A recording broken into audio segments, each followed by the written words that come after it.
Hey guys, tonight we're not starting in a cozy cottage or nestled beside a crackling hearth.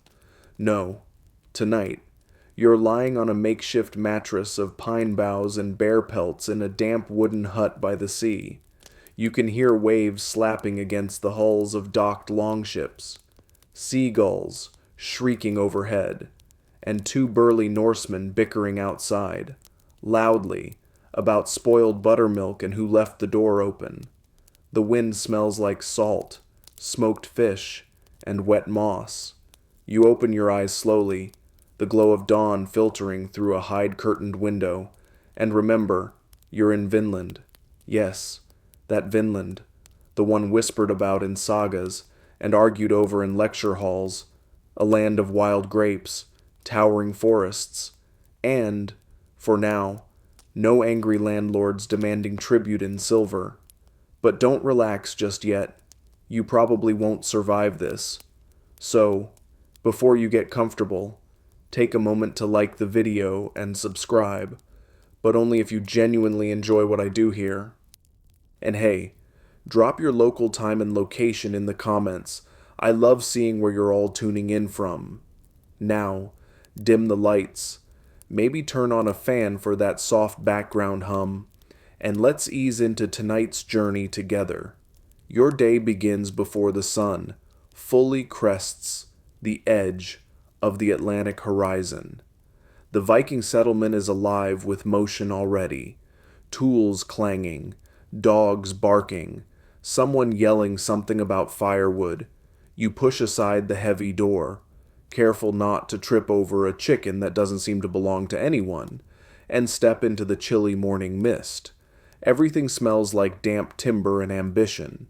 You've landed here with Leif Erikson and his ragtag crew of Norse explorers. Some are seasoned Greenlanders with hands like tree bark, others wide-eyed Icelanders who thought this would be more like a vacation. The camp is small, half a dozen turf-roofed huts, a boatyard in progress, drying racks of fish. But there's a tangible excitement in the air. No one really knows where you are. Not exactly. But here feels important. There's talk of fertile soil, mild winters, and fruit that doesn't need preserving in salt. You try to help with breakfast, gathering water, stoking the fire, but quickly get shooed away by Gudrid, who's stirring something in a cauldron that smells like goat onion and despair. Instead, you're told to assist with wood chopping. We'll need more longhouses, says Thorvald, Leif's beefy brother. If we plan to winter here, Cordula, you're not sure whether he means a real winter or just one of those Greenland-style eternal blizzards, but you nod and grab an axe anyway. There's a sense that you're part of something big, maybe even legendary. The men boast that this new land is teeming with resources, trees taller than any in Iceland, rivers choked with salmon, grapes growing wild in the hills. That last bit gets repeated often. Grapes, grapes, grapes, as if no one can quite believe it. Back in Greenland, even a decent turnip is cause for celebration, but between the optimism and the chores, you catch murmurs of uncertainty. Is this really a different continent? Someone asks during a break. What if it's just a weird part of Ireland? No one laughs. Later that day, you head toward the coast with a few others, carrying nets for fishing and hoping to spot more signs of this bountiful land. The shoreline curves into a sheltered cove, perfect for landing ships. Leif must have known what he was doing, even if he claims he was just drifting south. There are signs of animals, deer droppings, bird feathers, a set of claw marks that look suspiciously bear-shaped, and everyone agrees it feels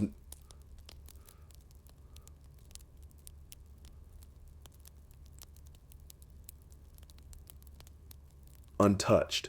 By evening, you sit around the central fire, bellies full of smoked fish and hard bread, trading stories and songs. Someone pulls out a crude harp, Another attempts a saga.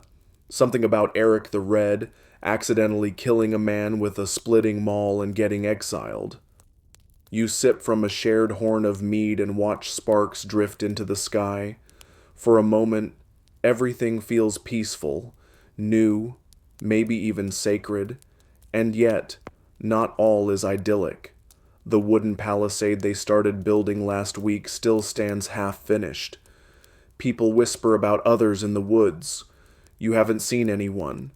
But last night, someone heard strange voices carried on the wind.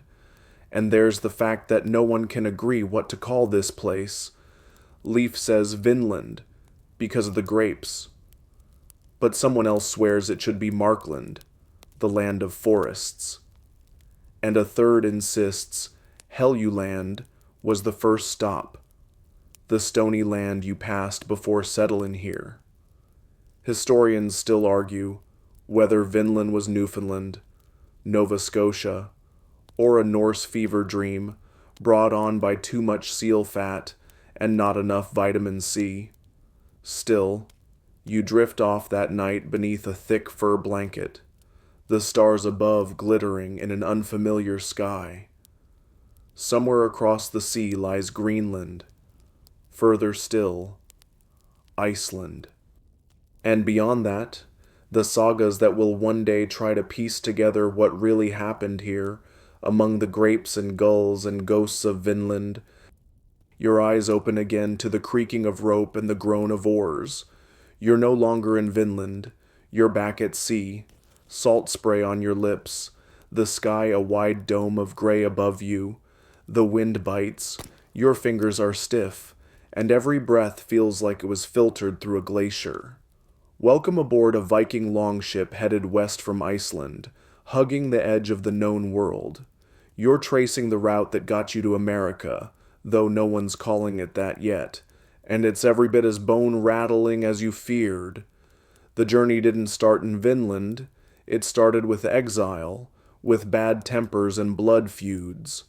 Eric the Red, Leif's infamous father, was banished from Iceland for manslaughter, which was basically the Viking version of a networking opportunity. With nowhere to go, Eric sailed west and found a massive island smothered in ice. Naturally, he called it Greenland because Iceland too, more snow, didn't test well with focus groups. Eric sold the idea hard. He told tales of lush fjords, good pastures, and room to settle. What he didn't mention was the whole frozen to the bone thing. But it worked. People followed. You followed. And for a while, it even thrived. The Greenland Norse built farms, churches, and grim little communities clinging to the edge of the world. Milk froze in pails. Livestock got eaten when winter ran long. You either learned to love dried fish or started naming your sled dogs Lunch. But Greenland wasn't the final stop. Stories filtered in, whispers from sailors blown off course.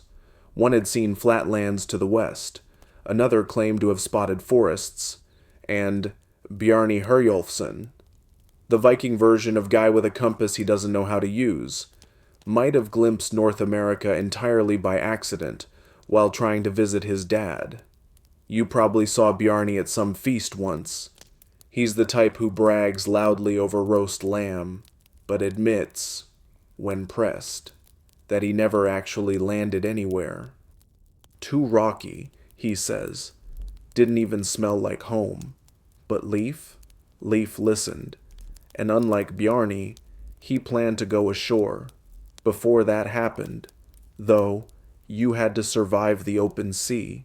Picture it, 25 to 30 men, plus a few curious stowaway sheep, crammed into a low-slung, clinker-built boat called a nur.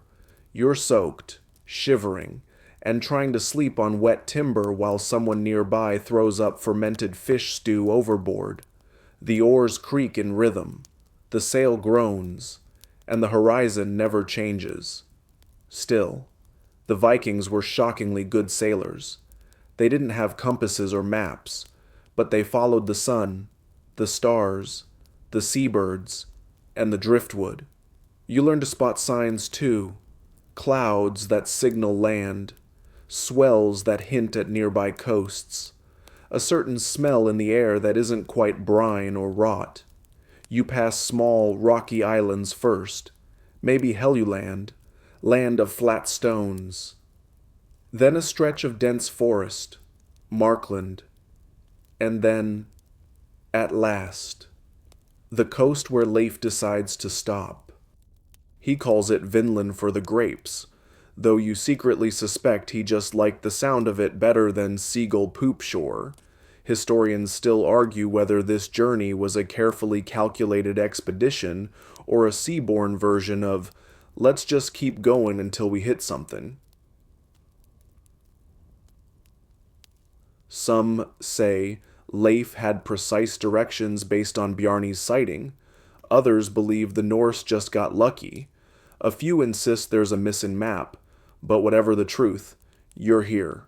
You crossed the Atlantic without dying of scurvy, shipwreck, or murder by frostbite, and now, back in the present, you're curled up under a reindeer hide in a half-finished longhouse, still smelling like wet wool and seaweed, trying to make sense of how far you've come. You're not in Europe anymore.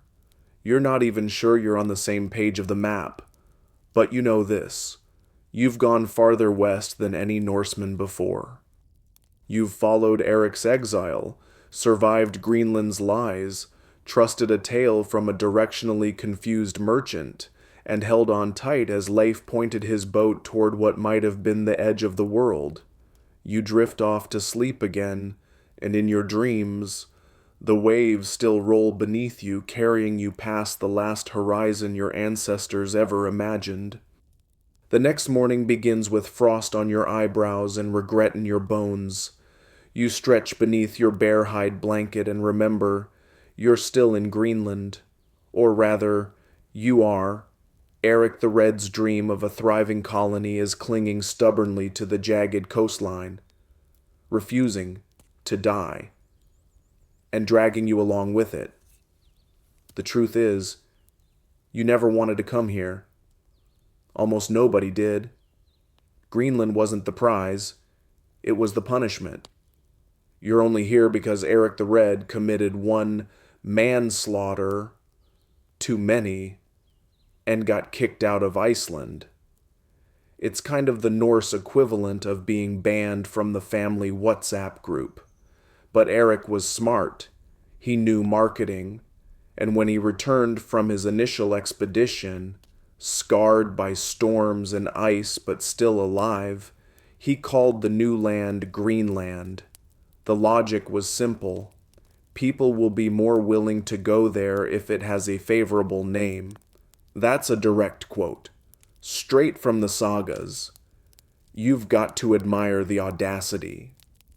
The man saw a frozen wasteland and said, "Yup, let's call it Florida."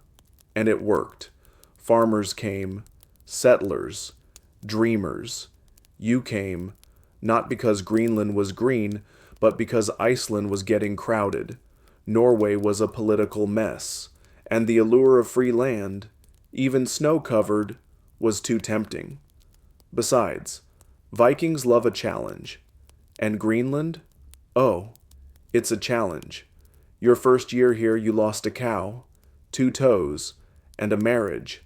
The land fights back. The soil is stingy. The winters are longer than some family feuds. You learn to eat seal, even though it tastes like wet leather soaked in despair. You build turf houses with walls thick enough to stop a moose, but still drafty enough to let the wind insult your ancestors. Still, you adapt. The Norse are nothing if not resilient. You dig out frozen sheep from snowdrifts. You memorize the shape of your neighbor's footprints because visibility drops to 0 most days. You brew beer from bark and hope the hallucinations are just temporary. It's a hard life, but not a hopeless one. Over time, The Greenland colony develops a strange, quiet rhythm. There are farms, though small, churches, though cold, even a parliament of sorts, where disputes are settled with shouting and meat. You trade walrus, tusks, and furs with passing ships. You carve runes into stones, more to stay sane than to communicate. And in the back of your mind, always, is the sense that something lies beyond the ice. Leif grows up in this mess. Erik's son, blonde, practical, and just a little less murdery than his dad. You remember him helping with roof repairs once. He was maybe 12, already taller than most grown men, and weirdly obsessed with stories about faraway lands, especially the ones from Bjarni Herjolfsson, the maybe not explorer who claimed to have seen land west of Greenland, but couldn't be bothered to actually get off his boat. Leif listens. And then, when he's old enough, he buys Bjarni's ship. This raises eyebrows. Bjarni's boat is old, beat up, and smells like disappointment, but Leif is serious. He stocks it with supplies, recruits a crew, including you, and declares he's going to find this mysterious western land. You sign up because, frankly, what else are you going to do? Another winter, eating seal jerky and playing rock-stacking games? No thanks. Historians still argue whether Erik supported Leif's voyage. Some say the old man was too stubborn to admit he might have picked the second best place to colonize. Others believe Erik was preparing to go himself, but fell off a horse, took it as a bad omen, and stayed behind. Either way, Leif set sail without him. Before you go, you help Erik pitch Greenland to a few more families. It's awkward. One minute he's coughing up blood. The next he's shouting about rich farmland and fresh air. You're not sure whether he believes his own hype, but he's still convincing. A few newcomers stay behind to rebuild a crumbling church. You wish them luck. Then you're off, out of the fjords, past the sea ice, and into the unknown. You leave behind the gray stone, the frozen pastures, the dead sheep, and the half-finished dreams of a man who renamed a glacier and called it paradise. You've taken the first step towards something else, something bolder, and whether it ends in discovery or disaster, you're just glad to be heading somewhere that doesn't taste like fish oil and frostbite. Salt crusts your lips. Your arms ache from rowing. The sky has become your ceiling, the waves your floor, and the horizon, a stubborn, blurry promise you chase for days. You are now deep in the North Atlantic with Leif Erikson, aboard a Nur that creaks, like it's whispering regrets. Welcome to the Norse version of a road trip, only instead of snacks and rest stops, you have dried fish and the constant risk of dying cold and soggy. Leif stands near the prow, squinting into the distance, like a man who's convinced destiny lies just over the next wave. You've known him long enough to trust that look. It's the same one he had when he first declared he'd find the lands Bjarni Herjolfsson claimed to have glimpsed. No map, no coordinates, just go west until you hit something that's not ice. It sounds ridiculous, but it isn't. Not entirely. Bjarni may have been too cautious, or lazy, depending on who's telling the story, to land on those distant shores, but he saw something. And Leif, sharp-eyed and far more ambitious than his soft-spoken manner lets on, took that vague sighting as a challenge. You sail south along the coast of what might be Helluland, stone slab land, all rocky shores and seagulls screaming, no trees, just cliffs, wind, and a general aura of, you probably shouldn't stay here. So you don't. Then comes Markland, forest land, where towering pines crowd the shore. The crew gets excited. Trees are gold to Greenlanders who live in a world where firewood is basically a currency. You stop briefly to gather timber and let the sheep stretch their legs. But it's not home. It's a teaser. Leif wants more. And then you find it, or it finds you. A coast that rolls out gently, green and fragrant, inland. Low hills ripple toward the horizon. Vines curl around tree trunks. The air smells sweet. You drop anchor in a shallow bay, and the crew stares, half in awe, half in disbelief. Could this be it? Could this really be Vinland? You explore. You hike. You trip over things and get scratched by thorny bushes, but there they are, actual grapes, wild, sweet, purple grapes, not dried, not fermented, just hanging there, smugly. It feels like a miracle. Leif, trying to be cool about it, just nods. We'll call it Vinland, he says. Back home, historians will wonder for centuries if those were really grapes. Maybe they were a different kind of berry. Maybe they just wanted a fun name. But out here, in this moment, it doesn't matter. You feast. You shout. You maybe cry a little. It's been a long journey, and you've found something warm, lush, and not immediately trying to kill you. You start calling this place Leif's Leif's Booths, or camp. Temporary shelters go up fast. Timber frames with turf roofs. Norse carpentry at its practical best. There's a spring nearby, and streams full of salmon fat enough to insult your self-esteem. The crew's in good spirits. There's talk of staying through the winter. But even as you chop wood and build huts, part of you stays alert. It's too nice. The air's too still. The night's too quiet.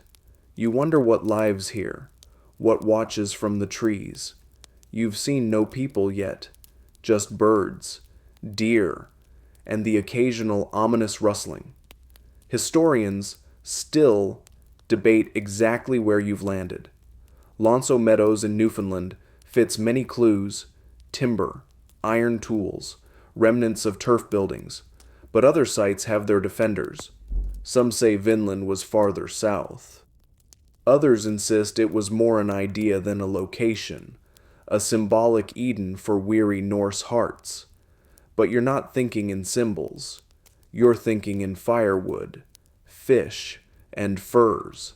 You're thinking that, for once, you might sleep without worrying about frostbite or bears in the pantry. Leif doesn't stay long. He returns to Greenland after setting up the camp, hoping to send more settlers next year. You stay behind, one of about 30 or so. Just enough to survive. Maybe. You spend that evening by the fire, drinking a little too much of the sour homebrew someone made from birch sap and regret. You stare at the sky, so far from Iceland and Greenland and the world that shaped you, and wonder whether history will remember this. Spoiler alert. It will. But not for another 1,000 years. You wake up to the sound of salmon slapping in the river and someone shouting that the goats escaped again. Vinland is starting to feel like a second home, albeit one that smells like fish guts and wet bark. The longhouses are holding up, the fires are warm, and you haven't seen ice in over a week. You're beginning to suspect that maybe, just maybe, this paradise isn't going to kill you. Vinland is different. That much is obvious. The land is gentler.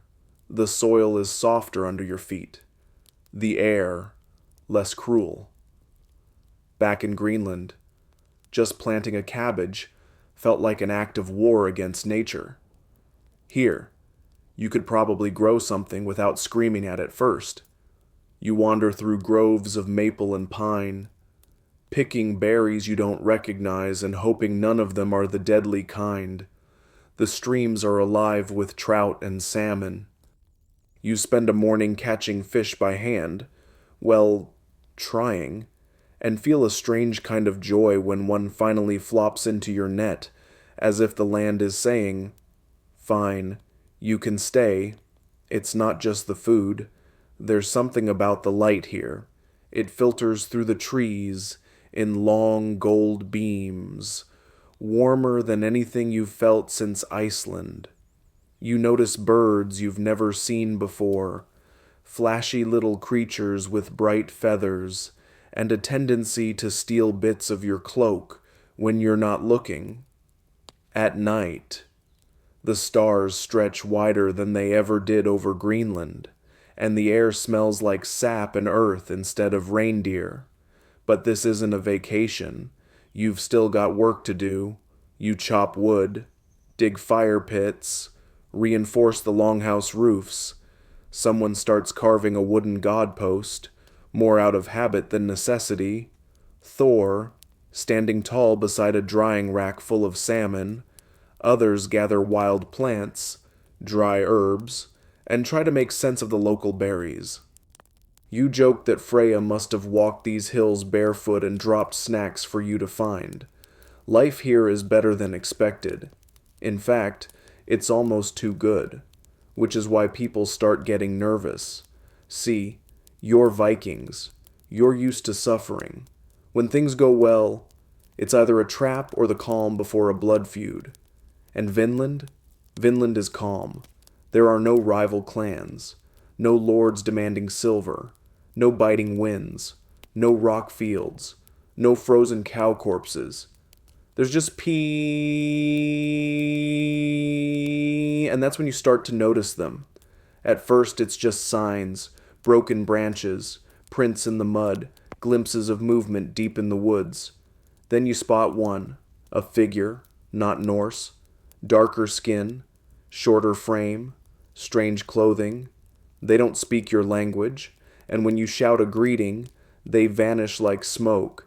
You feel watched after that, not threatened exactly, but known, like the land is already taken. Historians still argue about who these people were. Likely ancestors of the Beothuk, or other indigenous groups in the region. To you, they're called Skrælings, a vague, not entirely respectful term used in the sagas for foreigners or outsiders. They're not hostile, yet, but neither are they particularly thrilled to see you and your oddly dressed band of fire-making, axe-wielding house guests building log cabins on their beach. Your group debates what to do. Some say trade, others say hide. One guy suggests dressing like a tree and pretending to be part of the scenery. He's gently told to go finish chopping firewood. Tensions are low, but not invisible. You notice arrows left stuck in the trees. A pile of fish disappears from your drying rack. Someone finds one of your goats tied to a tree with a woven grass collar, decorated with feathers. It's not aggression, but it's definitely something. Still, the days pass quietly.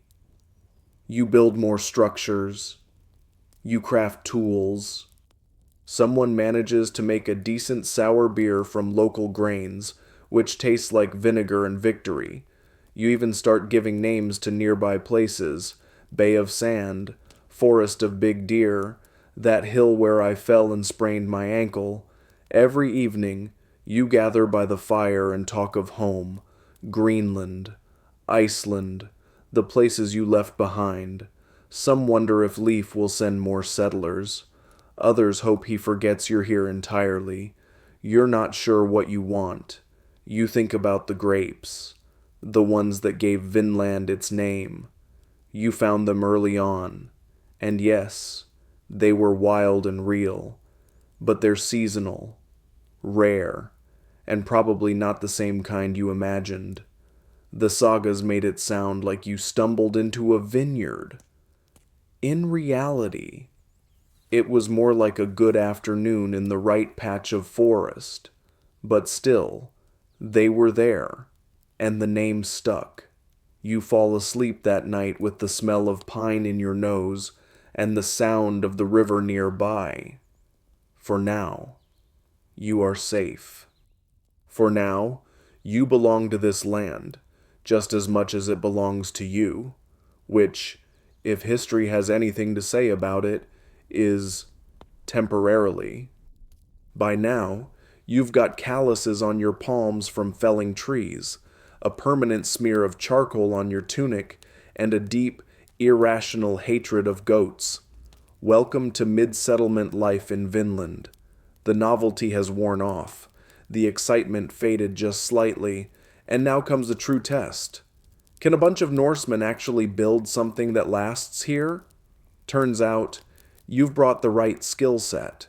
Norse carpentry isn't just about building boats and barns, it's basically a form of sculpture with axes. You and your crew know how to work with wood in ways that still impress modern archaeologists. And thank Odin, because this place is covered in it. Real forests, not the sad little shrubland you called timber in Greenland. Trees tall enough to make masts, frame halls, or get lost in forever. You start by reinforcing the longhouses, thick timber beams, steeply pitched roofs, turf piled over the top for insulation. No more leaky hides or collapsing shelters. These are real structures, warm, sturdy, and only slightly haunted by creaking in the night. Someone even adds carved dragon heads to the gables, because if you're going to settle a continent, you may as well make it look cool. And then, the boats. You build them even though you already have boats. It's just what you do. A Norseman without a boat is like a bear without claws, vaguely embarrassed and easily mocked. These new boats are smaller than the ocean-faring Nur that got you here. Sleek little river vessels, perfect for scouting inland or just showing off at camp. There's something almost meditative about boat building, the steady rhythm of axe on wood, the smell of sap and shavings, the quiet teamwork as planks are steam bent and riveted. You even give the boats names, some noble, like Freya's smile, others less so, like the floating mistake, which, to be fair, still floats, mostly. While half the group hammers and saws, the others turn to domestic arts. Clay gets fired into pots. Fibers are woven into rough linen. Someone figures out how to tan hides using birch bark and stale urine, which is both useful and deeply unpleasant to watch. Slowly, a little Norse world takes shape in the middle of an unknown continent. And it's not just about survival anymore. You're crafting a community. You hold things together with rituals, small, familiar comforts dragged from the old world, evenings spent around the hearth reciting verses from the sagas, toast to Thor before a hunt, quiet prayers to Frigg for safety and fertility, especially from the few women in camp. You carve little idols, light oil lamps, and sometimes, if no one's looking, you sing lullabies you remember from your grandmother's hearth, and despite the tension with the Skrælings, you sense that they're watching your craftsmanship with interest. Once, you leave out a simple wooden comb near the stream. The next day, it's gone, replaced by a small woven bracelet made from plant fiber. No one says it aloud, but everyone agrees. It's a trade, a silent handshake. You make a note to build more combs. Historians still debate just how advanced the Norse settlements in Vinland were. Most agree they didn't last more than a few years. But the archaeological finds, iron nails, spinning whorls, even a forge, hint at a group that tried. That didn't just camp, but settled. That built hearths, homes, and hopes. And then there's the odd stuff, quirky artifacts that defy easy explanation, like a possible bone needle that doesn't match Norse style, or strange fence alignments that don't point north. Or what looks suspiciously like a child's toy carved in a shape no one recognizes. Were these signs of cultural exchange? Experiments? Boredom? No one knows.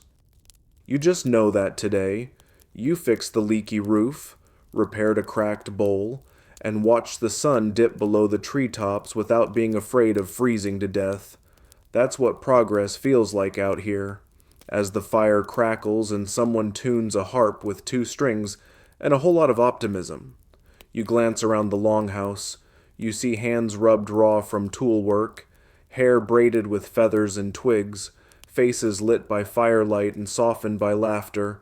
It's not exactly a Viking stronghold, but it's not nothing. And when you step outside that night, just for air, just for a look, you spot something glowing, a pale flicker in the trees. You blink, rub your eyes, and realize it's just fireflies. Hundreds of them, blinking like stars shaken loose from the sky. You smile, not because they're beautiful, though they are, but because for once, you're not the only thing glowing in the dark out here. The fireflies vanish by morning, replaced by something far less whimsical, tension. You can feel it before you even open your eyes. Voices are low, movements are brisk. The camp has that uneasy quiet, like everyone's holding their breath. Something's changed. You find out quickly enough. During the night, one of the lookout groups spotted figures near the tree line. Not animals, not shadows. People, small, silent, armed, watching. No one was harmed. Nothing was stolen. But it's clear now. You're not alone in Vinland. The Skrælings, as the sagas later call them, are no longer just a theory. They are real. And they've seen you. That morning, no one talks much over breakfast. You eat dried fish that tastes like seaweed, wrapped in regret, and sharpen your axes a little more carefully than usual. There's no formal council. No leader standing on a rock, giving speeches. Just glances, nods, a few whispered prayers. Everyone understands. You need to be ready. But hours pass. Then days. Nothing happens. So eventually, life returns to its stubborn rhythm. You fish. You hunt. You chop wood and wonder if the noises in the forest are birds or something else. Then one day, while foraging near the river, you see them, 2 men, shorter than you, dressed in furs and bark cloth, carrying spears, but not raised in threat. They're watching, calm, curious. You freeze. You raise a hand in greeting. They disappear. You tell the others. And the debate begins. What now? Try to meet them? Trade? Avoid? Fortify? One man, old and missing 3 fingers from an unrelated accident with a drunken cow, declares, if we offer them fish, we'll have peace. Someone else suggests building a second palisade. Another votes to leave immediately and row back to Markland to become a happy tree farmer. Eventually, the camp agrees to stay, but stay alert. Historians still argue whether the Vinland Norse met peaceful Algonquian peoples or hostile Proto-Beothuk warriors. The sagas simplify things, as sagas do. They paint the Skrælings as strange, screeching attackers with no interest in diplomacy, but the truth, as usual, is probably more nuanced.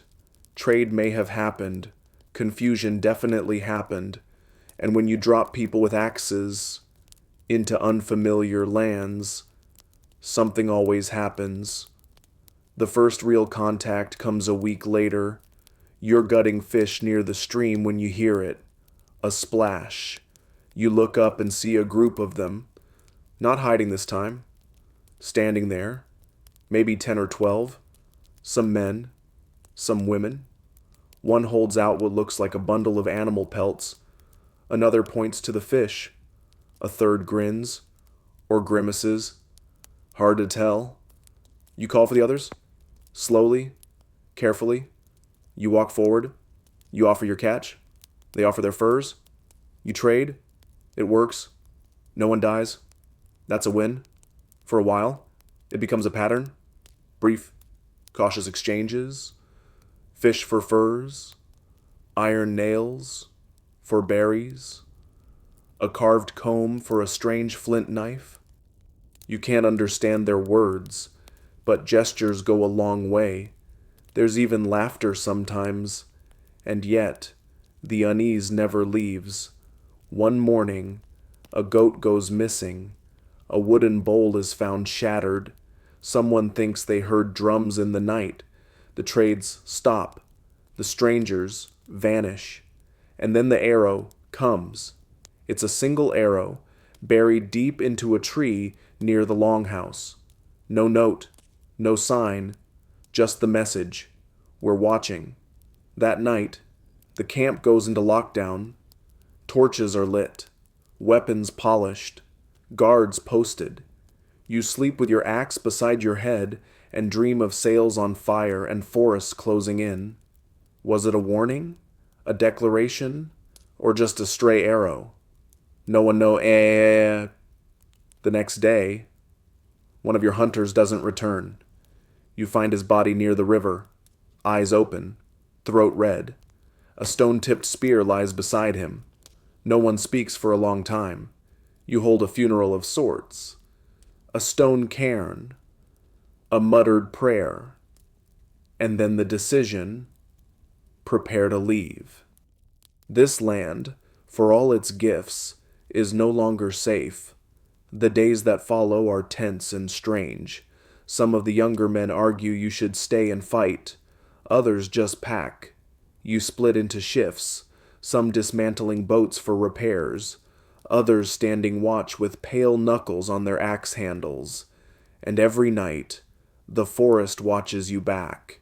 You can't help but feel it, that slow erosion of trust, the turning of paradise into threat. Vinland isn't trying to kill you. It's just telling you you're not welcome here anymore. It starts with shouting, half in Norse, half in something you can't understand, and all of it panicked. You leap from your straw bedding, grab your axe, and burst out into chaos. Arrows, dozens, thudding into the palisade. 2 of your crewmates are already down. The Skrælings are attacking, swift, silent, coordinated, and they're not testing you this time. They're trying to wipe you out. You scramble to reinforce the gates while someone screams for Leif, but Leif isn't here. He left for Greenland months ago. That was the plan. This was not. You and 30 others were supposed to hold the fort, gather supplies, and build goodwill. Instead, you're caught between 2 worlds, with no reinforcements, no rescue, and no idea what went wrong. Someone hurls a throwing spear over the wall. It misses, barely. Eventually, the attack breaks. The Skrælings melt into the trees, as if they were never there. But the message is clear. No more trades, no more curiosity, no more space to share. This land is taken. Back around the fire that night, the mood is grim. 2 dead, 4 injured, 1 longhouse burned at the edge, and everyone's asking the same question. Why now?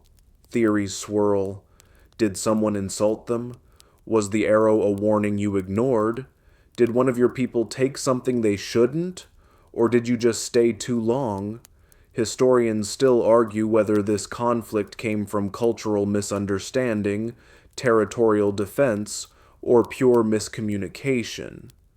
The sagas portray it dramatically: ambushes, shrieking warriors, berserker retaliation.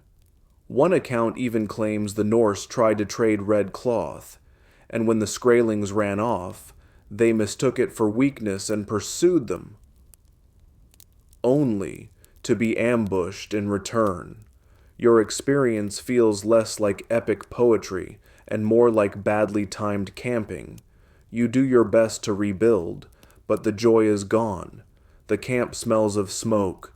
The grapevines seem to mock you now, their fruit souring in your palm. You're tired, bruised, and jumpy. Even the goat won't come near you. Then Freydís happens. You'd think a heavily pregnant woman would be resting. But no. Freydís Erik's daughter of Eric the Red, sister to Leif, refuses to be sidelined.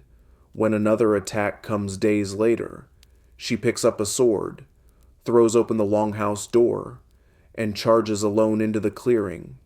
She's barefoot, half-dressed, screaming like a banshee. The attackers hesitate. One flees. She chases the others off, gripping her belly with one hand and a blade with the other. You're not sure what's more terrifying, the enemy or her. Freydís becomes legend in that moment. Even the sagas struggle to make sense of her, one describing her as courageous to the point of madness, another painting her as cunning and cruel, even murderous. Historians still debate which version of Freydís is real.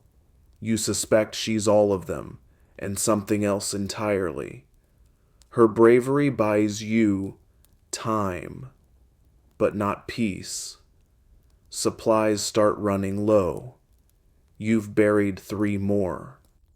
The salmon are fewer. The forest feels closer. You begin to whisper things you shouldn't, that the gods have turned their faces, that Vinland is cursed, that the land itself wants you gone. So, you vote. It's not formal, just tired voices by firelight. You agree to leave. It's not shame, it's survival. You break down what you can. Salvage planks, smoke meat, fill barrels with water. You strip the camp down to its bones and board the ships with heavy hearts. Freydís is the last to board. She stares at the tree line, as if daring it to move again. When it doesn't, she spits into the soil, mutters a curse you don't recognize, and climbs aboard. As you sail away, you look back. The camp is still there. The smoke has cleared. The trees sway gently, like nothing ever happened. For a moment, it feels like a dream, a strange, vivid summer that never should have worked, but almost did. You pass the headlands, the river mouth, the hills of Markland in the distance. Then nothing but sea. Vinland is behind you now. You'll tell the others what happened. You'll bring stories of grapes, timber, fish, and fire. Some will believe you, others will not. And in time, the stories will change. Back in Greenland, the wind howls like it's auditioning for the role of eternal punishment. You step off the boat to frost in your beard, and a whole community squinting skeptically at your tattered cloak and hollow stare. The survivors of Vinland are home. Sort of. But you're not the same people who left. Your muscles remember the softness of Vinland's soil.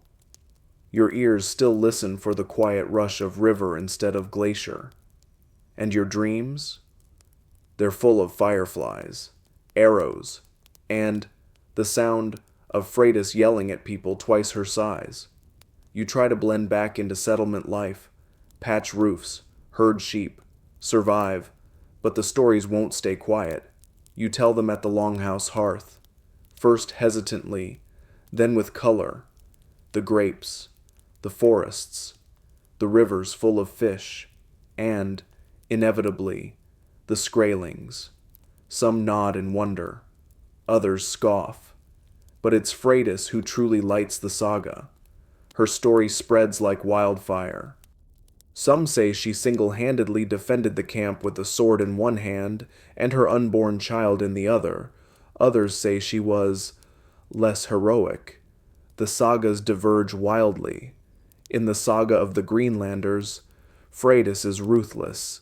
She convinces her husband to slaughter rival Norse settlers so she can claim Vinland's glory for herself.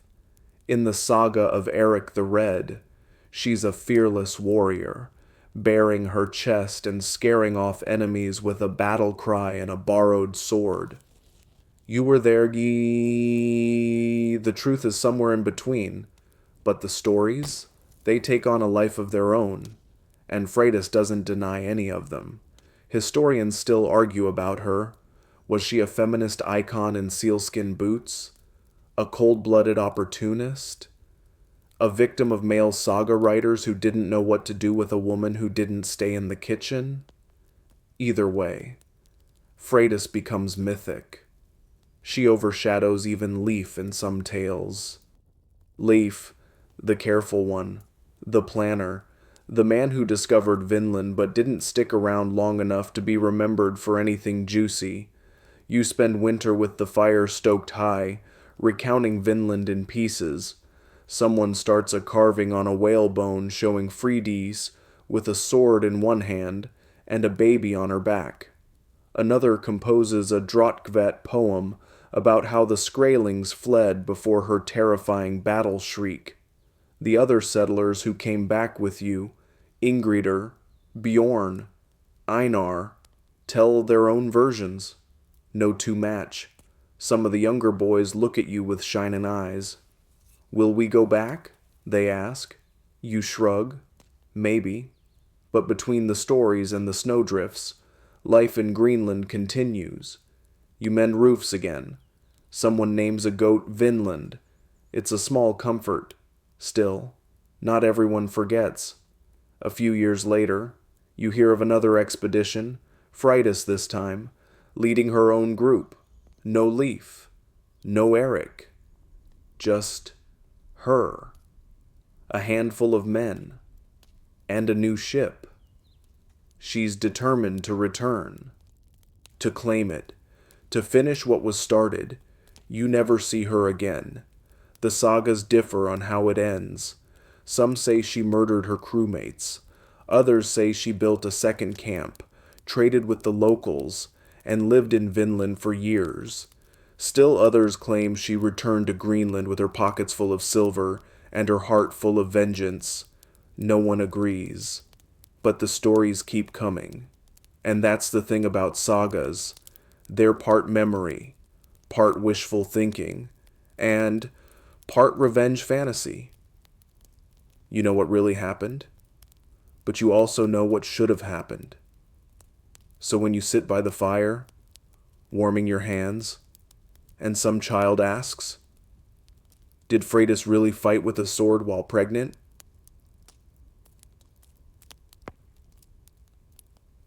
You nod. Absolutely, you say, and then she made everyone dinner afterward. You don't tell them how scared you were, how fast you ran during the second attack, how you nearly gave up. You let the myths do the work, because myths have power, and Vinland, even now, is more myth than place. A land of plenty and peril, of screaming arrows and ripe grapes, of frost-bitten hope and legends carved into bone. You keep the stories alive, even as the cold closes in, and the truth grows fuzzy around the edges. And somewhere out there, Freydís is still yelling. You stare at the sea, now more idea than enemy, and wonder what might have been. Vinland still lingers in your bones, the green scent of leaves underfoot, the feel of soft soil when you kneel to drink, the hum of a place untouched by saga or crown. But it's gone now. And so begins the long forgetting. The Norse never return in large numbers. 1 or 2 expeditions trickle west again, some led by hopeful merchants, others by sons of Leif's crew. But none last. They find no new cities, no gold, no easy land, just resistance and distance. You hear whispers of one voyage that turns back after a week, blaming bad omens and angry weather. Another, led by a man named Thorfinn Karlsefni, stays a few seasons, even builds a settlement bigger than yours, but it too fades. The Skrælings never vanish, and food, morale, and patience are all things the Northmen have in short supply. Historians still debate why these expeditions failed. Some blame the lack of numbers. Others point to isolation, or the inability to adapt to the local people's diplomacy, or even the lack of trade goods that mattered in Europe. And then there's climate. The medieval warm period was ending. Greenland would soon start to freeze harder, starve quicker. You're not surprised.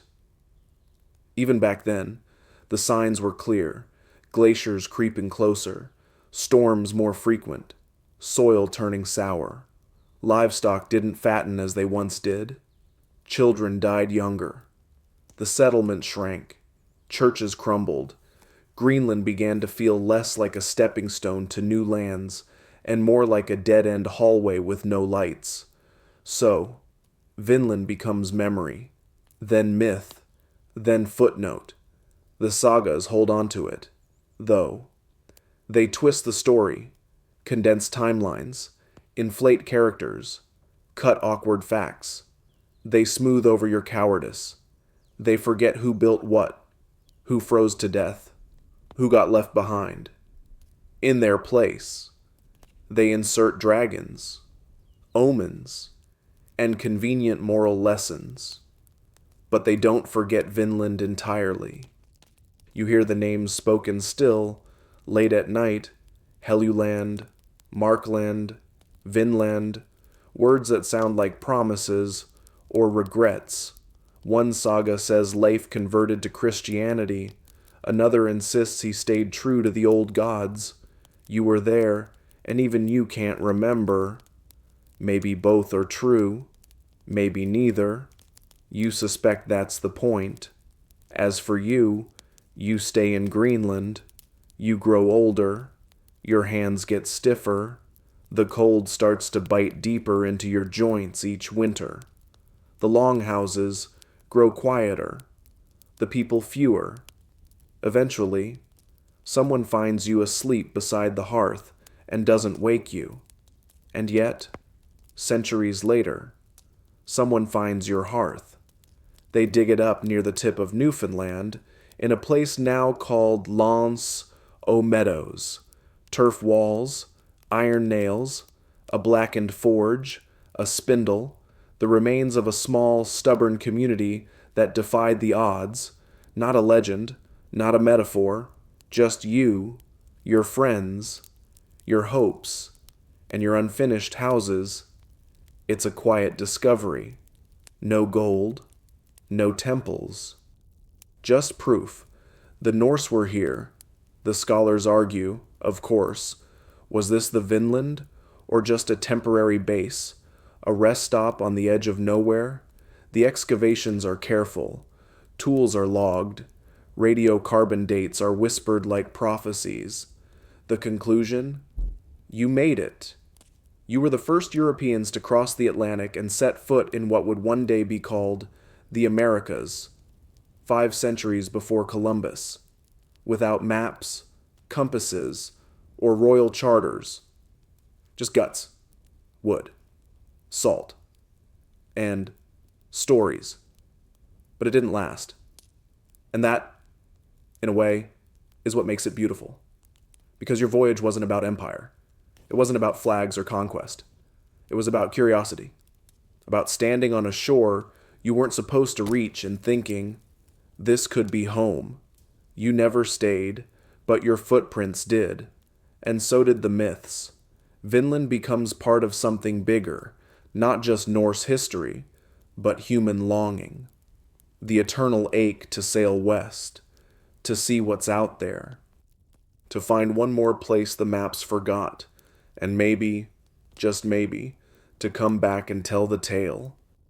You're a ghost now. Well, almost a memory, a story passed from fire pit to ink. After leaving Vinland, you live on not in flesh, but in saga. And sagas, as you've learned, don't care much for accuracy. Your life is scattered across two of them, the Saga of the Greenlanders and the Saga of Eric the Red, both written centuries after you're gone, both claiming to know what really happened. Spoiler, they don't.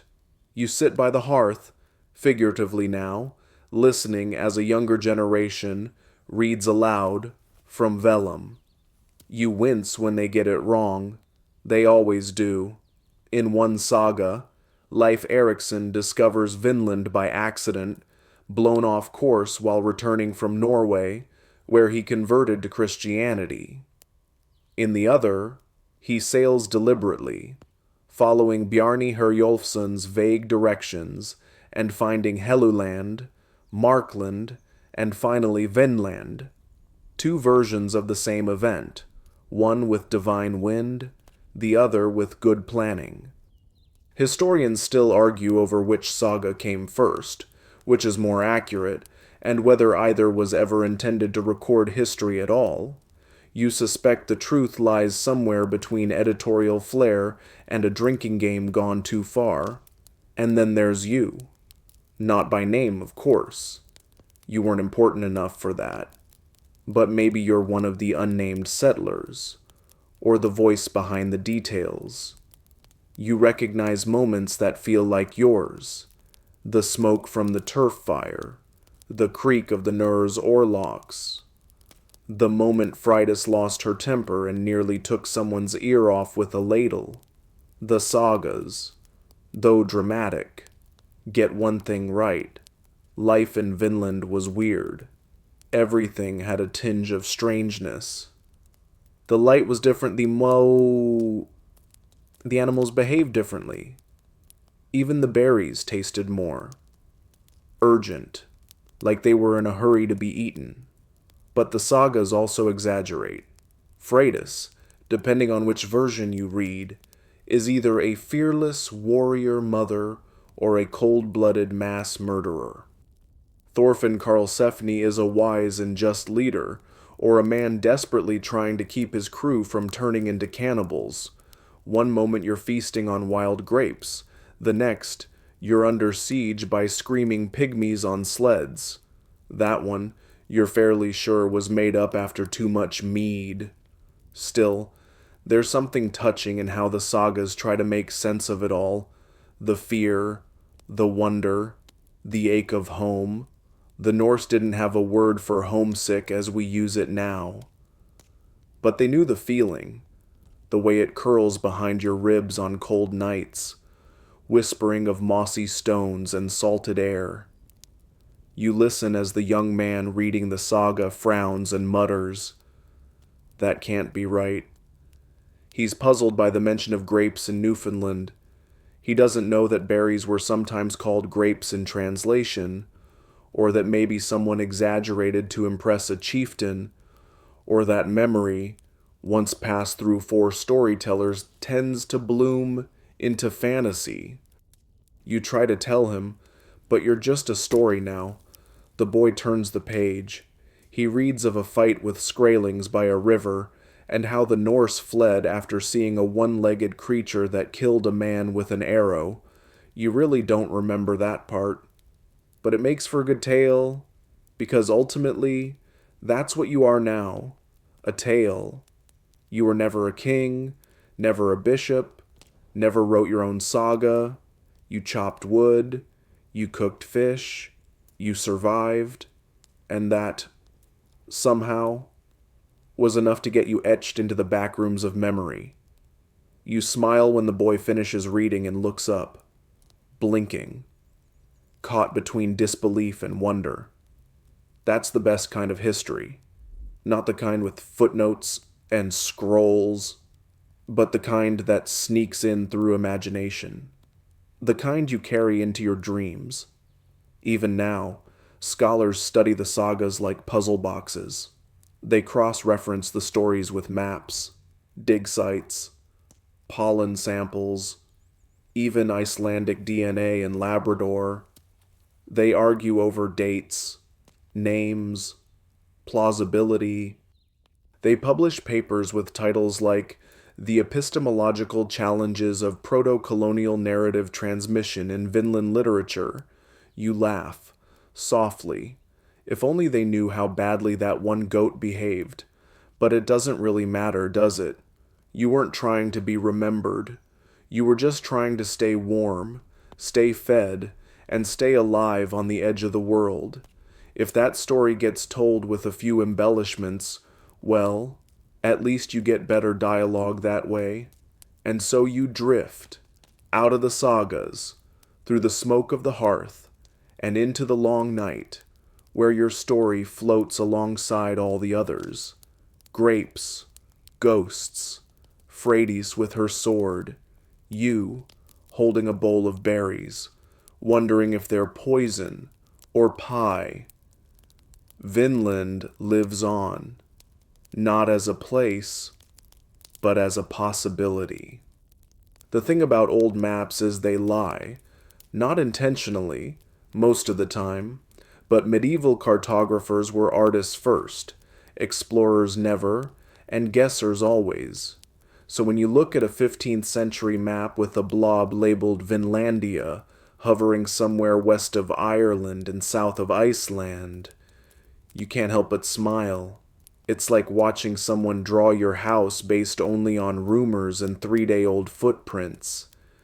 Back in your time, there were no maps of Vinland, just memories, just sagas, just half-remembered bearings scratched into wood or muttered across mead hall benches. But centuries later, you begin to appear on parchment, and that's where the chaos begins. One of the most famous culprits is the Skrælings map, created in 1570 by an Icelandic priest based on much older descriptions. It shows Vinland as a real place, just west of Markland, south of Helluland, and awkwardly squashed like a fallen pastry on the edge of the world. It's not accurate, but it tries. And that effort is what keeps you alive. Then comes the big one, the Vinland map.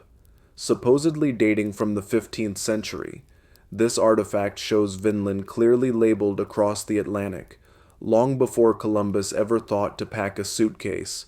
For decades, it sparked wild debates.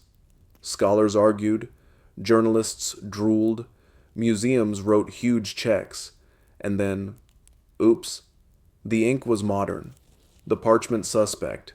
Most now believe it's a clever forgery, maybe from the 20th century, maybe a prank gone too far, or maybe just someone trying to reclaim Viking pride during a dull week in Denmark. Historians still argue about it. Some say even fakes can tell real truths about what people wanted to believe, even if it wasn't factual. Others just want their grant money back. But not all maps are hoaxes. Real cartographic whispers of Vinland do exist. In 1354, a Norse Icelandic priest named Ivar Bardarsson wrote of lands west of Greenland. Later, European maps began including mysterious islands like Friesland or Estadaland, names with just enough Norse DNA to raise eyebrows and keep scholars up at night. And then there are the Inuit oral traditions. Yes, you heard that right. Long before modern archaeologists got excited about turf ruins in Newfoundland, native stories from Labrador told of bearded strangers in floating houses, of tall men who came, stayed, and left again. Some of those stories hint that the Norse weren't just visitors, but neighbors, if only briefly. You wish you could see those maps now, all those swirling coastlines, sea monsters curled like commas, long ships sailing toward the margins. Somewhere on those maps is you, not by name, but by footprint. by ash and iron. Because here's the thing. Places like Vinland live longest in the spaces between fact and fantasy. That's their power. That's what keeps them on the map, long after the long houses crumble. You remember building those turf walls by hand, the weight of the axe, the smell of freshly split pine. You remember how the wind came in through the chinks and someone stuffed moss between the beams. You remember the first time you saw fireflies, thinking they were sparks from a god's lantern. Now, those memories are inked in by strangers. A medieval Portuguese map shows what might be Vinland labeled as Terra do Bacalhau, land of the codfish. You chuckle. Not exactly wrong. You spent a lot of time eating cod. Then there's the Zeno map from 1558, which is either a priceless record of Norse exploration or a fever dream by someone who mistook Greenland for a goose. On it, Vinland might be part of a mythical continent, or maybe it's just a coffee stain. Even now, modern scholars keep scanning old manuscripts with ultraviolet lights and AI algorithms, hoping to catch a glimpse of a forgotten coastline. They're hunting for you, stray Latin phrase. For Vinland scratched into the margins. And you're out there still, part real, part rumor. Some maps place you in Nova Scotia, others say Newfoundland. Some even push you as far as Maine or Massachusetts, depending on how much coffee the researcher had that morning. It's chaotic. It's messy. It's wonderful. Because in every one of those maps, in every dotted line, every scribbled legend, every horned serpent wrapping around the ocean's edge, you live.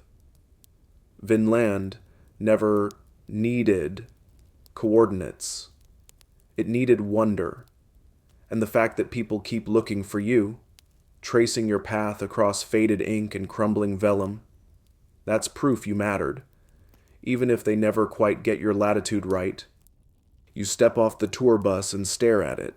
The Newport Tower, a squat, round structure made of stone, 8 arches at its base, and a legend taller than the tower itself.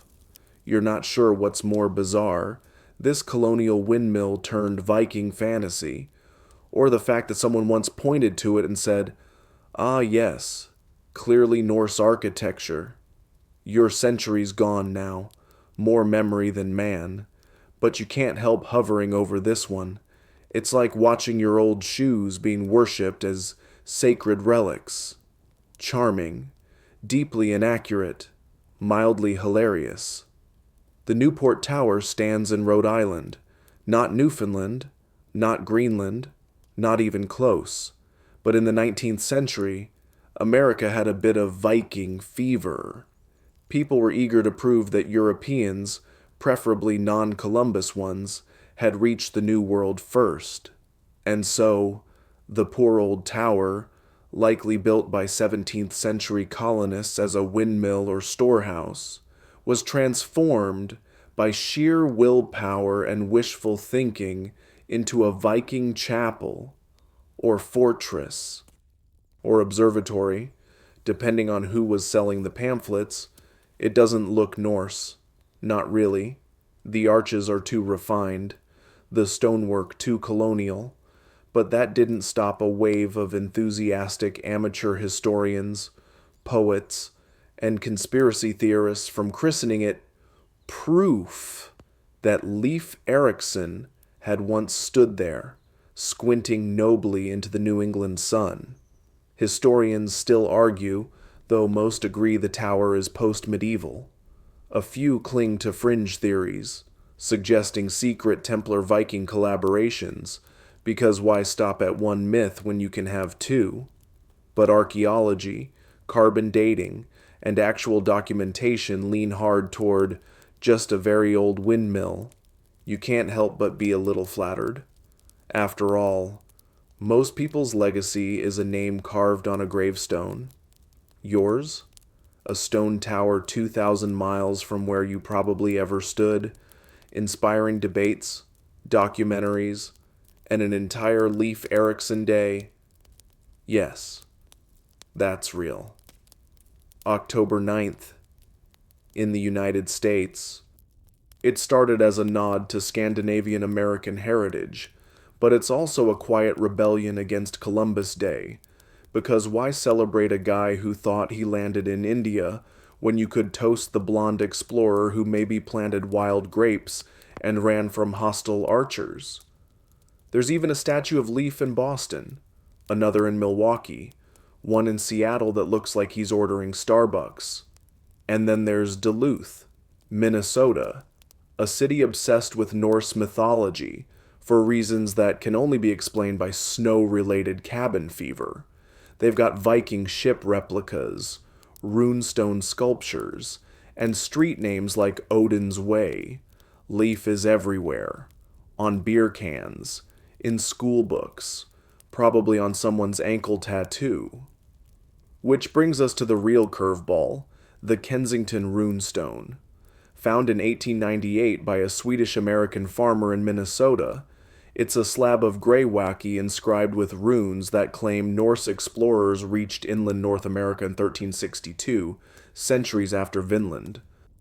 The inscription tells of death, exploration, and some very suspiciously modern rune forms.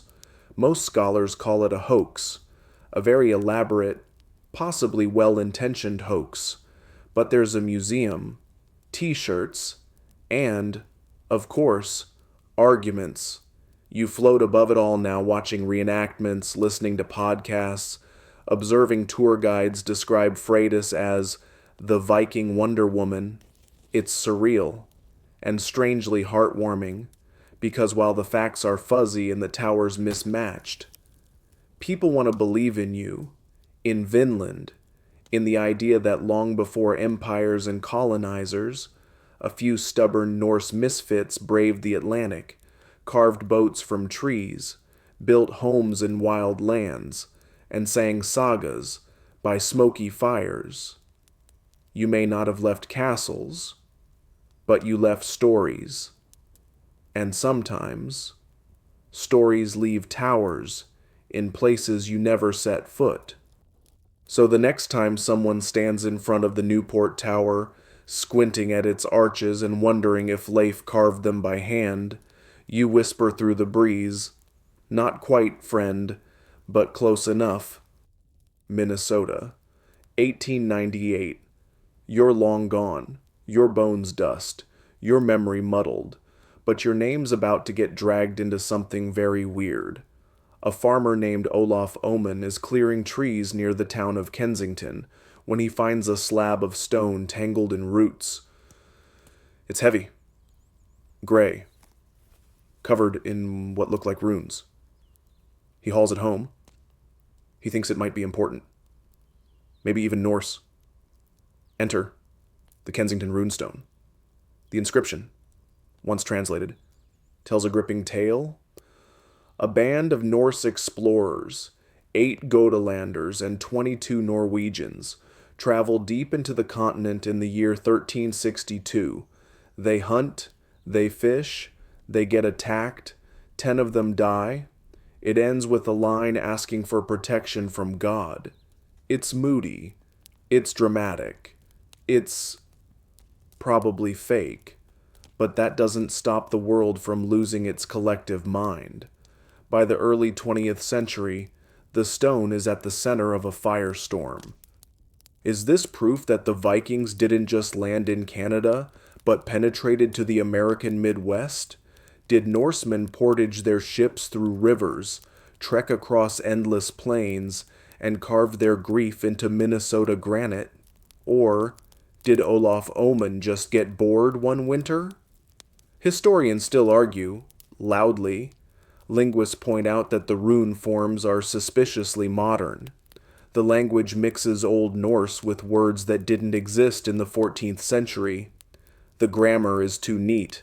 And, conveniently, Oman just so happened to own books on runes. But local pride is a powerful thing. The runestone becomes a cultural icon. It's displayed in museums. Replicas appear in schools and libraries.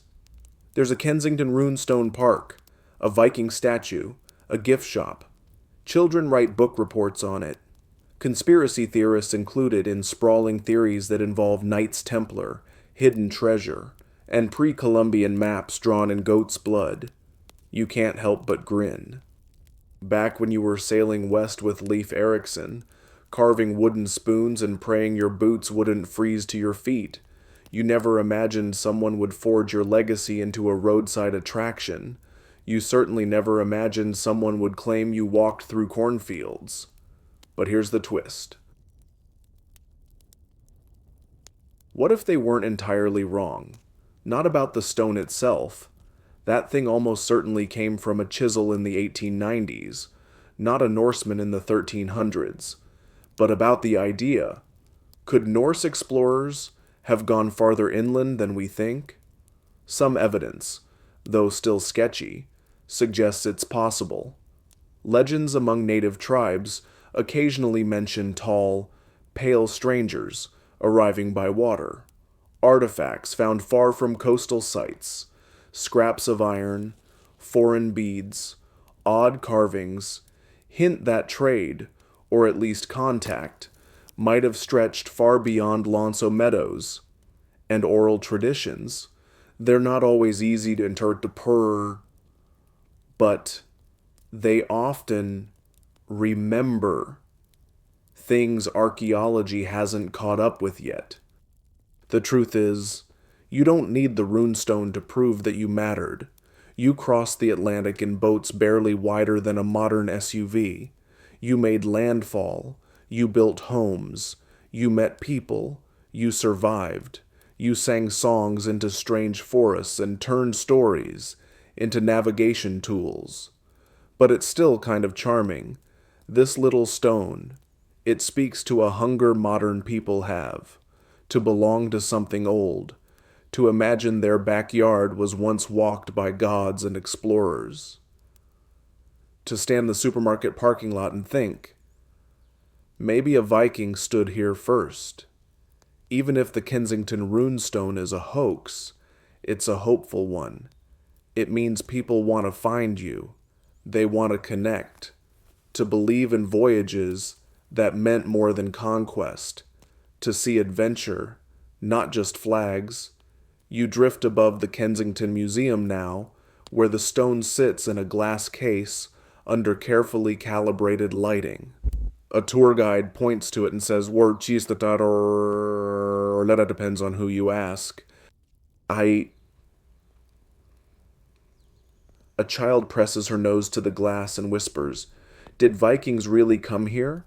You smile. You say nothing. But if she listens carefully, maybe, she'll hear the faint creak of a Norse mast, the rush of wind over prairie, and a voice from long ago saying, "Stranger things have happened." You stand ankle-deep in peat and mud, squinting through a thin mist at something extraordinary. It's not a tower, not a stone slab with convenient runes, not even a berry bush claiming to be a vineyard. It's a lump, a mound of sod and timber half swallowed by earth. And it's real. This is Lonso Meadows. No myths, no hoaxes, just evidence.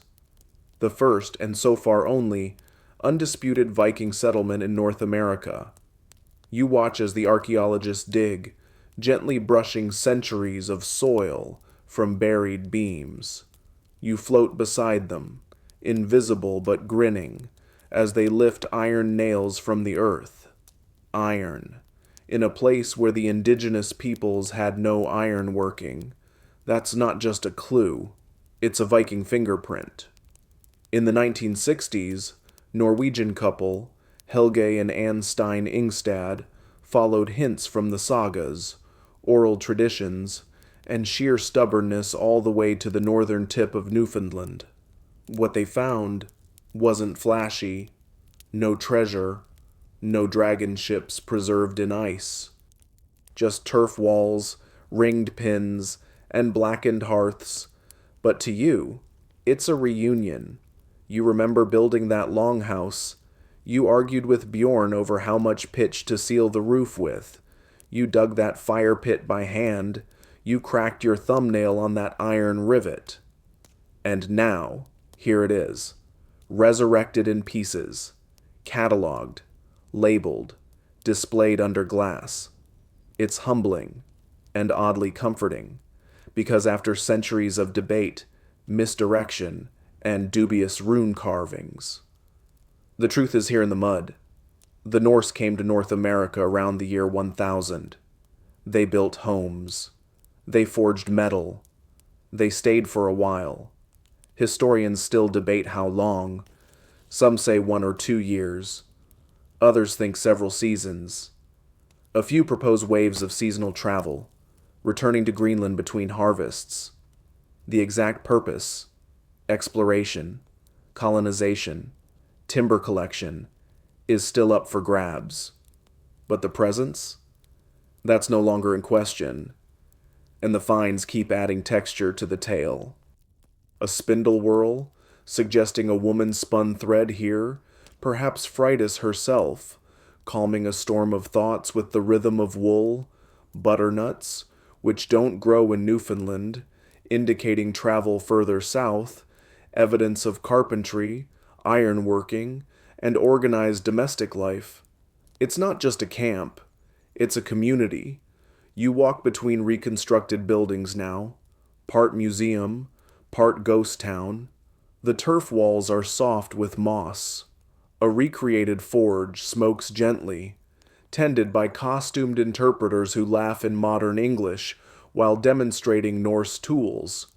One of them hands a child a wooden sword and says, "Go conquer something, nicely." You approve. This place feels different from the statues and rune stones. Less myth, more marrow. It's a place where your hands once bled, and your heart once quickened, where you ate, built, argued, dreamed, and now it has a parking lot. Progress. You drift toward the ocean, where the waves still slap the shore just as they did when your Nur slid into the bay. You remember the sound of oars creaking, of gulls screaming, of 30 tired men squinting at the coast and wondering if this time they'd found a place to stay. They had, briefly. But brief doesn't mean meaningless. You didn't build a new Rome. You didn't rewrite geography. You didn't stay, but you came. You were here, and now there are signs, fences, and field trips to prove it. Every summer, tourists walk the trails and stare at the mounds. Some bring Viking helmets they bought online. Most just bring curiosity. They lean over rope barriers and whisper, "Wow, I had no idea." You want to tap them on the shoulder and say, "Neither did we. We were guessing, too." Because that's the truest thing about your voyage. It wasn't conquest. It was curiosity. An open sea. An uncertain sky. A bunch of slightly reckless Norsemen chasing the scent of something better. You didn't know what you'd find, but you went anyway. And now, 1,000 years later, someone hands a wide-eyed child a replica of your old iron nail, and the story continues. You're sitting in the back of a classroom now, don't ask how you got here, with a half-broken pencil in your ghostly hand and a very annoyed teenager slumped in front of you. The whiteboard says, "Christopher Columbus, discoverer of the New World." You sigh so loudly the kid in front of you shivers. It's not jealousy. Really, you're not mad that Columbus got the statues, the holidays, and the chapter headings. You're just perplexed because you were here 5 centuries earlier. And somehow you're the footnote. The boy raises his hand. Didn't Vikings, come first? You perk up. The teacher hesitates. Well, there's some evidence of Norse contact in Newfoundland, but it wasn't permanent. You resist the urge to throw your spectral axe across the room. Back in your day, no one used the word discovery. You didn't discover Vinland. You found it. Or maybe it found you. And you definitely didn't plant a flag or rename things after monarchs. You just showed up, built some turf houses, and tried not to get eaten. But that didn't stop later historians from turning Columbus into the ultimate explorer. Sail west, hit something, call it Asia, ignore the people already living there. Boom. Glory. Historians still argue over what discovery really means. Should it be about lasting colonization? About geopolitical impact? About whether the maps had to be redrawn? Because if it's about being first, well, you win. Leif Erikson beat Columbus to the Americas by nearly 500 years. He crossed the Atlantic in a boat without a compass, brought people, livestock, iron tools, and, most importantly, left archaeological evidence. Columbus didn't even know where he landed. Leif at least knew he'd reached new ground, grape-powered or not. Eventually, the truth trickled into textbooks. Leif got a footnote, a day in October, the occasional Lego set. But Columbus still got the parades until recently. In the 21st century, the tide began to shift. Columbus's legacy came under scrutiny, his treatment of indigenous peoples, his role in colonization, the whole mass enslavement thing. Meanwhile, Leif started to look pretty good in comparison. Modest, less imperial, a bit confused, but generally well-meaning. Statues of Columbus came down. Leif's stayed up. Now, kids learn that someone else reached America first. They learn about Lonso Meadows, about Viking longships, about sagas, maybe even about Freydís terrifying a battlefield into submission with nothing but a sword and a sharp sense of timing. It's not a competition. Okay, maybe a tiny bit. But there's something deeply satisfying in knowing that your soggy, smoky, short-lived camp on a windswept coast matters. Because discovery isn't always about building empires. Sometimes it's about seeing what's beyond the horizon, even if you don't get a national anthem out of it. And yet, there's one thing Columbus had that you didn't: staying power. His discovery sparked colonization, transatlantic trade, global empires. Yours, a few voyages, a few huts, and then a quiet disappearance into the mist. But perhaps that's the point. Vinland wasn't meant to become Europe 2.0. It was a whisper, not a shout. A possibility, not a plan. A step, not a conquest. You came. You saw. You almost stayed. And now your legacy isn't carved into marble. It's written in footnotes, etched into stones, tucked into museum corners, and woven into stories told by teachers who mostly get the dates right. The bell rings, the students file out, the boy who asked about Vikings lingers, staring at a textbook map. He mutters, "Leif? Huh. Cool name." You smile. It's enough. Because while Columbus changed the world with sails and sovereigns, you nudged it, gently, awkwardly, in a longship that creaked every time someone sneezed. And somehow, that nudge still echoes. You know what really kills a settlement? It's not arrows or curses or even particularly aggressive goats. It's climate. You remember Vinland for its warmth, sunlit forests, sweet berries, salmon-laced streams. But that was a lucky window, a rare moment in Earth's long shrug between ice ages. A meteorological fluke, and like all good things in Norse life, it didn't last. When you returned to Greenland, it felt colder. At first, you thought it was your imagination. But year by year, the weather changed. Winters stretched longer. Springs arrived later. Fields turned reluctant. The sea iced sooner and thawed slower. The cows got thinner. The mood got darker. You were witnessing the end of the medieval warm period and the slow, creeping arrival of what would later be called the Little Ice Age. Historians still debate how much this cooling affected the Norse colonies. But you lived it. You saw roofs cave under wet snow. You saw ships frozen in place by October. You saw your neighbor try to grow barley again and cry when the frost killed it overnight. You tried to fight it. You built thicker walls, dug deeper hearths. You even tried importing driftwood and whale bones to keep your animals sheltered. But nature didn't care about your effort. It just kept snowing. And then the crops started failing. Greenland's elite, those with farms big enough to hold 3 cows instead of 2, clung to their way of life. They doubled down on dairy, built grander churches, paid tithes to bishops in Norway who had never once seen a snowstorm scrape paint off a sheep.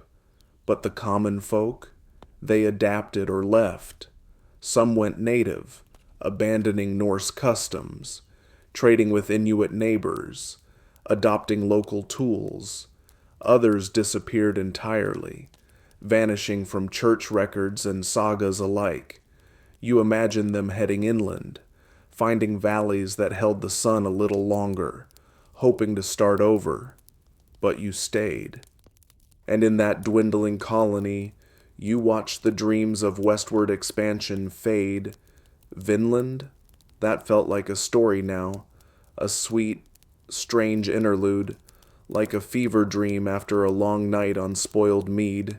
No one really wanted to return, not after what happened, not after the deaths, not with the ocean turning against you. The boats needed to cross the Atlantic took time, skill, and good weather, and you were losing all 3. Fewer trees, fewer shipwrights, fewer young people willing to risk their lives for an old man's tale about that one grape bush we saw once. By the 1400s, Greenland's western settlement had vanished. The eastern colony limped along a bit longer, strangely positioned west of the western one, thanks to Norse cartographic logic, but by the early 1500s, even it went silent. Letters stopped arriving. Bishops stopped sending priests. The tithes dried up. The silence deepened. And the Inuit, who had lived there far longer and would live there far after, took note. They found abandoned farms, rusted tools, crumbling churches. They told stories, some strange, some sad, about tall people who had come, built, and then vanished into snow. Climate wasn't the only reason. There was also isolation.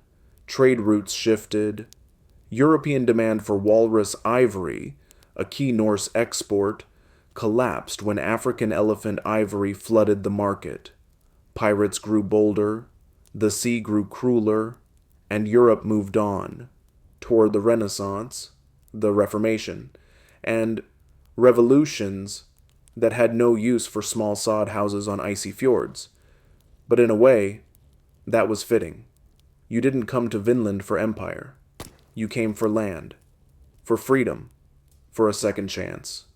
You left when it grew dangerous. And you watched, with slow heartbreak, as even the land you returned to began slipping away. You lived long enough to see the last boat leave Greenland. You waved it off, knowing it might never return. And then you walked back to your farm, gathered firewood, and wondered if the weather would ever be kind again. Vinland was a burst of green in a world turning gray, a brief flame before the frost. And now, as the snow deepens outside your shuttered longhouse, you find yourself telling the story one more time about grapes and salmon and the time Freydís chased raiders with nothing but a sword and a snarl.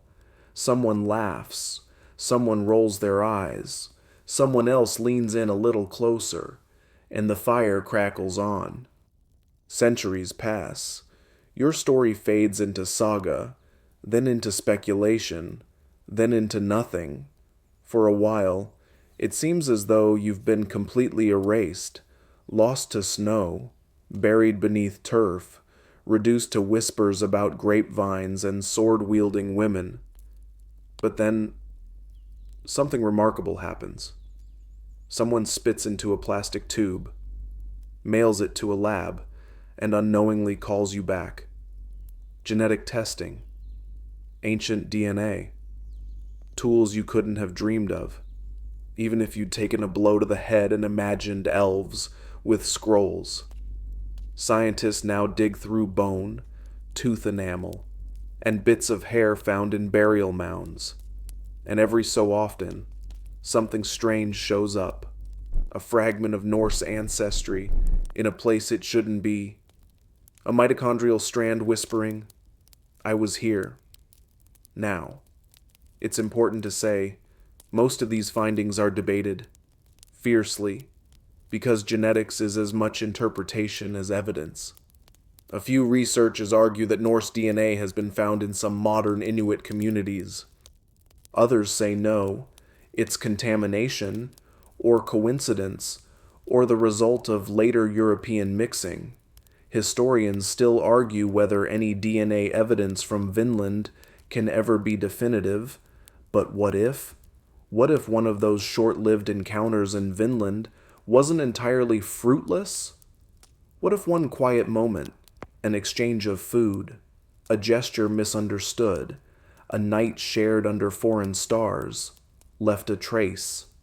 You think back to those early days in Vinland, the wary meetings near the river T, the trades, the silences. You remember a smile, a real one, shared with a woman in bark fiber clothes who mimed a joke about your sunburned nose. You remember her laugh.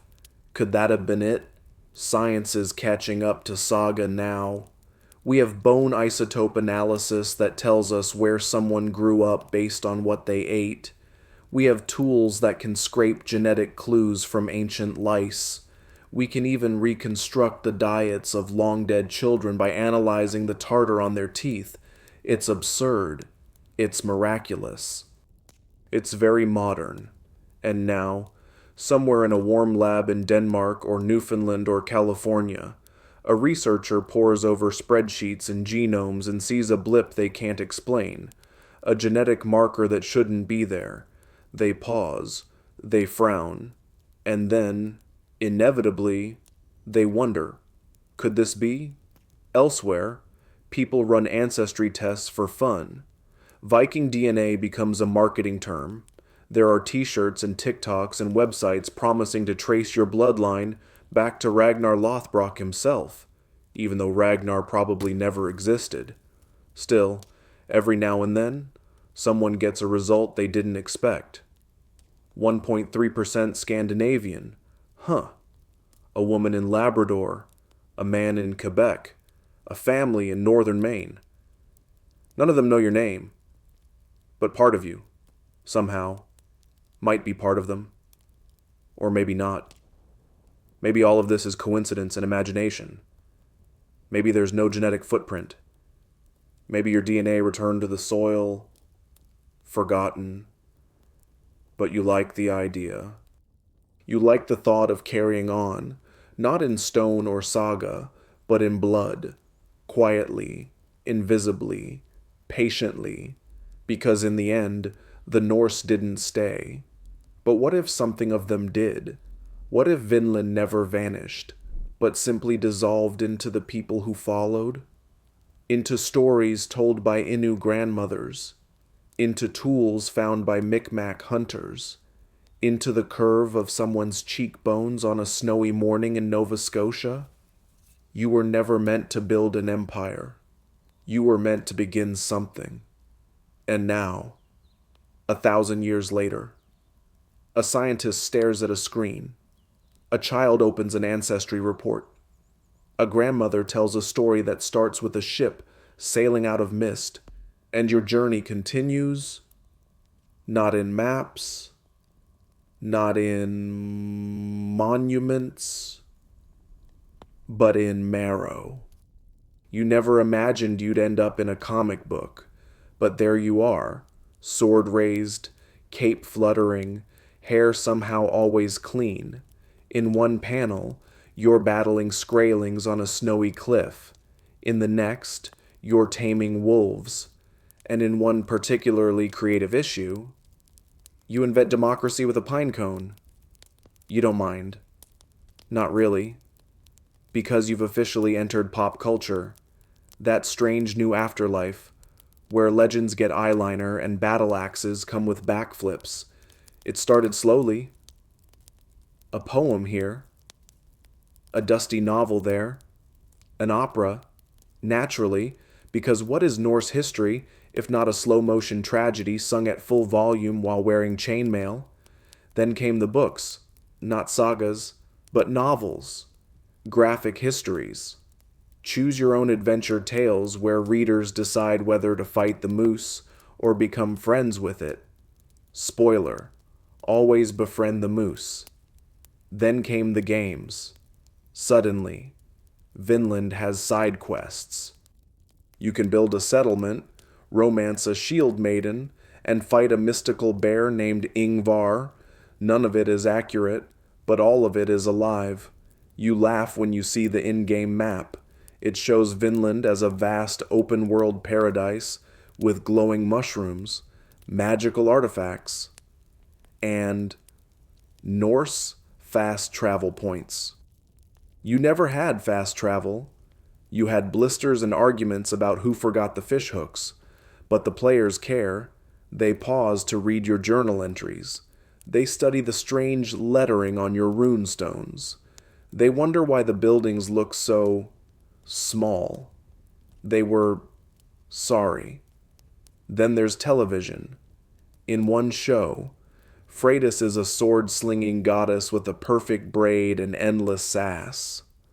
In another, Leif is a brooding anti-hero with dark eyeliner and parent issues. You're usually background scenery, but that's fine. You always preferred the quieter roles. And of course, there's the fan fiction. You don't read all of it. Some of it is ambitious.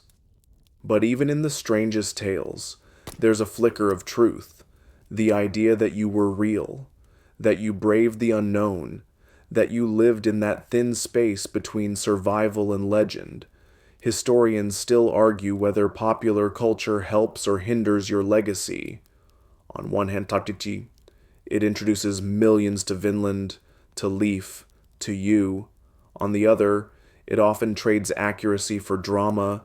It merges Freydís with Lagertha, paints all longhouses as mead halls, and implies you wore horned helmets. You didn't. Not once. Not even as a joke. But here's the thing. Pop culture keeps you alive. You exist in fan art, in history memes, in anime retellings that somehow include dragons. You've been reimagined as a rebel, a settler, a scholar, a ghost. You've shown up on motivational posters, row like Leif, and novelty mugs. Vinland, it's grape. And every time someone asks, wait, who was the first European to reach America? You win. Because for all the inaccuracies, all the special effects and silly accents, the core survives. You sailed west. You found land. You built something. You tried.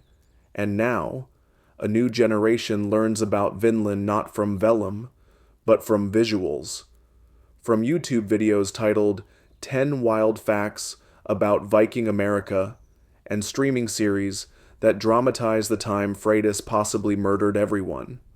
Again, hotly debated. There's even a children's book now, Leif's Long Boat Adventure, in which you and a talking puffin named Snorri discover Vinland and invent blueberry pie. You're not mad. You actually kind of love Snorri. You've become a myth again, but this time, it's not fading. It's growing. Because in the end, myths are not about what happened. They're about what we need. Courage, curiosity, the idea that someone, long ago, looked at the edge of the map and said, "Let's go." You did.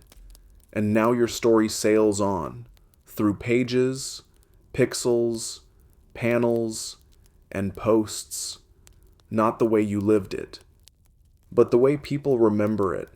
And if someone walks away thinking, maybe I could explore too, well, then that's better than any saga, even if they still think you wore a horned helmet. You sit on the shore one last time, the wind curling softly around you, and watch the sea sigh against the rocks. The waves rise and fall in that slow, steady rhythm that's carried you across lifetimes. No battles now, no fire, no shouting about fish or goats or cursed grapes. Just the hush of water on stone and the faint rustle of pine behind you. This is how Vinland always wanted to be remembered. No longer a place you're scrambling to survive in, but a memory you can finally settle into, like an old tunic that's faded in all the right places. You think of Leif, steady at the prow, brow furrowed but hopeful, of Freydís, ferocious and flawed, who terrified entire forests, of Bjorn and Einar, who could never agree on how much mead was too much, and still somehow made it work, of the nameless, the quiet, the stubborn hands who shaped logs into beams and berry bushes into home. You were never meant to conquer. You were meant to try. Historians still debate whether Vinland was a full colony or just a seasonal outpost, whether you were explorers or exiles, whether you mattered. But in your bones, in the marrow of memory, you know the answer. You mattered. You were proof that the world didn't end at the horizon, that curiosity could be carved into wood and floated across oceans, that stories could outlast settlements, that even when you lost, you left something behind. Not much, just a handful of tools, a bit of sagging turf, a legend. But that was enough, because Vinland was never just about geography.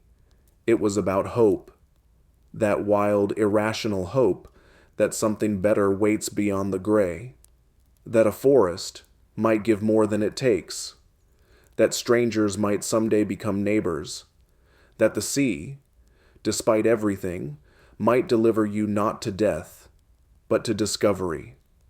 And now, as the sky darkens and the stars begin to blink awake, you close your eyes and listen, not to the past, not to the sagas, but to the gentle sound of waves erasing your footsteps, just as they always have and always will. So now, as we leave the shores of Vinland and let the longhouse fires grow dim, you feel your breath begin to slow. The waves are distant now, just soft background whispers, rolling steadily through time, carrying stories not in ships, but in memory. Let your shoulders drop a little. There's no rush. That part of the journey is done. Maybe you still hear the voices of the crew, arguing about fish, humming half sagas, laughing in the dark. Maybe Freydís is sharpening something far too large for comfort, or Leif is already planning the next expedition. But those voices grow fainter, don't they? Fading into quiet, into something dreamlike. The long voyage is behind you now. The mist thickens. The land slips from your view, but not your heart. That lush, strange world of Vinland, just out of reach, waits like an unopened book on a quiet shelf. You don't need to go back. You've already been, and you brought it with you. A whisper of spruce, the sting of salt on skin, the weight of a boat beneath your feet, and the certainty that, once upon a time, people like you crossed an ocean just to see what was there. Let that be enough tonight. No need to sail again. Just drift. Eyes closed. Thoughts quiet. The fires burned low. The sea is calm. And your story, is still being told. End of script. Sweet dreams.